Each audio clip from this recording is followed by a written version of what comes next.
далер Назаров хушнумтарин ситораи эстрада ва мусиқии тоҷик ҳафтаи гузашта дучори коронавирус шудааст ва ҳоло дар душанбе дар хона табобат мегирад.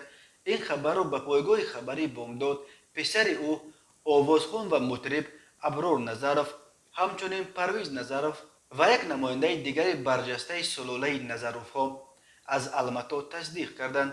Аброр Назаров гуфт шукри худо аҳволаш ҳоло хеле хубтар шудааст.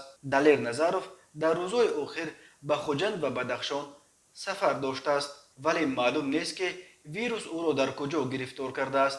вале наздикони ӯ ҳамаро итминони хотир медиҳанд ки вазъи далер Назаров рӯ ба беҳбуд овардааст ва ҷое барои нигаронӣ нест. далер Назаров 8 сентябри соли 1959 ба дунё омадааст. падари ӯ Меҳрубон Назаров дар замони шӯравӣ вазири фарҳанги Тоҷикистон буд. далер Назаров аз оғози солҳои 80-уми асри гузашта инак 40 сол боз яке аз овозхонҳои аз ҳама пуртарафдор дар Тоҷикистон ба шумор меравад.